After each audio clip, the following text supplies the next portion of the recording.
Assalamualaikum, apa kabar semua? Kembali lagi bersama saya Rizal Fauzi. Kali ini ada smartwatch yang harganya affordable banget, tapi dia udah bawa built-in GPS. Tapi dengan harganya yang murah dan built-in GPS, kualitas dari smartwatch ini tuh gak banyak dikurangi. Ini menarik banget sih. Ya, ini smartwatch terbaru dari Halo Watch 4. Pada saat video ini dibuat, Halo Watch 4 dibanderol di harga 398.000.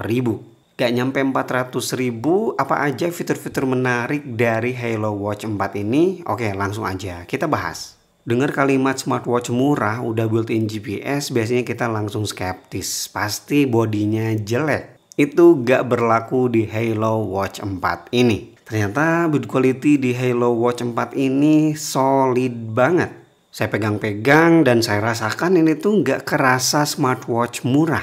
Desainnya sih minimalis ya, tapi bagian kacanya ini udah 2.5D, jadi samping-sampingnya melengkung, kerasa mewah meskipun minimalis. Dan yang paling saya suka cutting di bagian bodinya. Ya, bagian bodinya ini dia pakai metal, cutting bagian atasnya ini saya suka banget.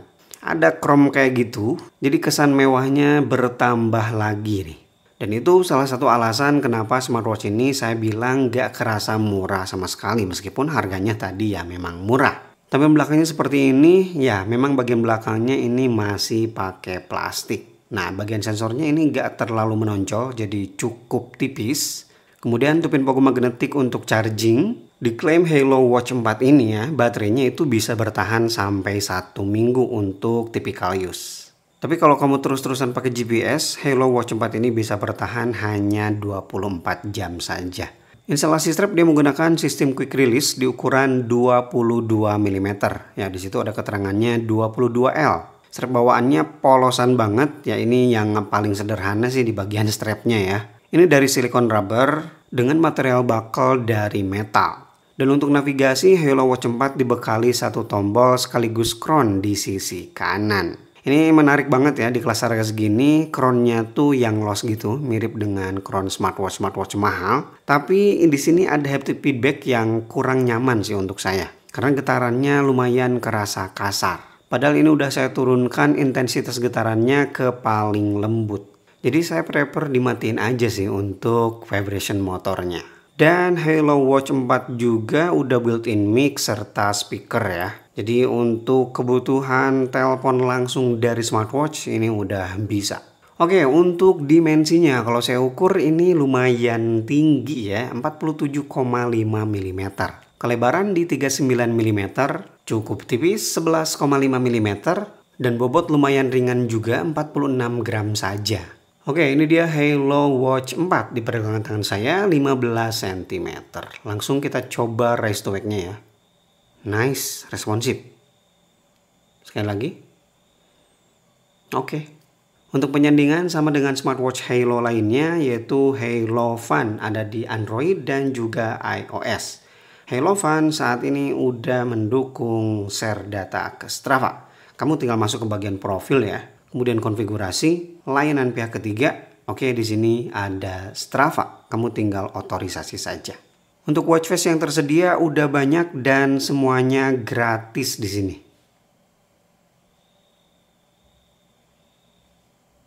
Dan bagusnya meskipun ini smartwatch affordable, tapi kita bisa banyak simpen watch face langsung di smartwatchnya ya.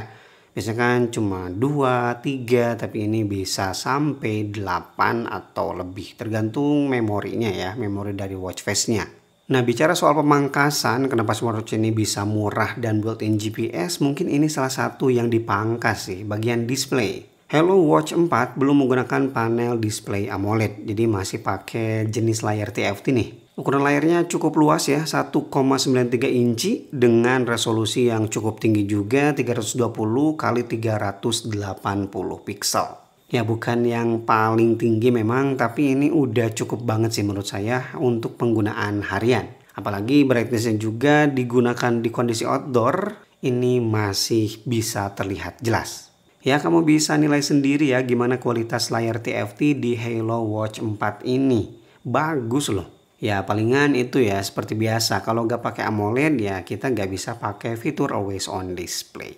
Oke, kita masuk ke user interface dan user experience. Meskipun ini smartwatch murah ya, nggak dibedain lah. Smartwatchnya UI-nya tuh bagus-bagus aja, experience-nya juga nyaman, pindah-pindah halaman nggak kerasa berat. Untuk akses notifikasi kita swipe dari bawah dan ini WhatsApp masuk dengan sempurna, tapi stiker tidak bisa dibaca, itu wajar, banyak yang belum bisa juga. Karakter yang ditampilkan ya so-so biasa-biasa aja dan belum bisa balas WhatsApp, itu juga wajar, banyak smartwatch yang belum bisa juga. Masuk keluar menu di sini kerasa nyaman juga ya, memang ada delay tapi hampir gak kerasa sih. Untuk setting yang bisa dilakukan langsung di smartwatch lumayan lengkap, bahkan di sini ada yang cakep yaitu pembaruan EPO ya. Biasanya kalau kita mau update GPS itu harus dari aplikasi, tapi di sini bisa langsung dicek di smartwatchnya.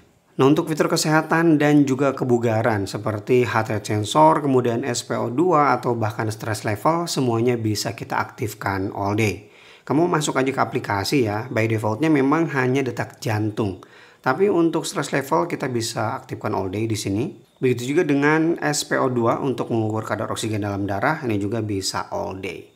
Jadi nice banget ya, harga murah tapi fitur-fitur kesehatannya bisa all day. Oh ya, untuk fitur sleep trackernya di Halo Watch 4 ini dia udah bisa baca REM nih. Dan bagi perempuan, smartwatch ini juga udah support cycle. Oke, sekarang saya mau ngasih lihat tes sederhana untuk heart rate sensor dan juga SpO2. Di sini 66, di sini 68, 69. Oke, naik di sini juga naik ya 70. Naik juga di sini 71. Nice. Dan untuk SpO2 di sini 98, di sini 97. Dan untuk kebutuhan olahraga, Halo Watch 4 ini dibekali mode olahraga yang lengkap, total ada 120 mode. Dan yang menarik tentu yang udah kita singgung di awal video, smartwatch ini udah built-in GPS, bahkan bukan GPS biasa ya, tapi dia connect ke 5 sistem satelit. Ini benar-benar menang banyak sih, 398.000 kamu dapat built-in GPS 5 positioning system. Gimana kualitas tracking GPS-nya? Nantilah seperti biasa ya, bakal kita bahas di segmen tes sensor biar lebih leluasa. Dan untuk UI olahraga lari langsung aja kita lihat ya. Di sini kita bisa set goal seperti biasa, time, kalori, jarak. Kita klik di sini, dia nunggu connect dulu GPS dan ini nggak bakal connect ya karena di dalam ruangan. Kita langsung aja lihat UI-nya seperti apa. Oke, di sini ada keterangan olahraganya, kemudian connecting GPS-nya, moving time, kemudian heart rate sensor, kemudian kilometer, ada pace ya. Jadi aman, ini meskipun murah, tampilan atau laporan pace-nya real time-nya ada di sini. Kita geser lagi ada kilokalori, kemudian steps, langkah per menit, dan heart rate sensor, heart rate zone. Ya, seperti itu aja ya. Kalau kita geser ke sini tidak ada opsi apa-apa, kecuali untuk pause dan stop. Oke, itu dia review saya untuk smartwatch terbaru dari Halo yang harganya affordable banget ya, 398.000. Kita udah dapat smartwatch dengan build quality mantap dan built-in GPS 5 positioning system. Worth it ya, karena masih sangat jarang di harga 400.000 ke bawah yang udah built-in GPS. Bahkan ini dari brand besar ya, brand Halo, bukan white product. Bagi kamu yang tertarik dengan Halo Watch 4, langsung aja ke kolom deskripsi, link pembeliannya saya sertakan di sana. Dan bagi kamu yang kebetulan udah pakai smartwatch ini, boleh banget ya share pengalaman kamu di kolom komentar. Rizal Puji pamit. Wassalamualaikum warahmatullahi wabarakatuh.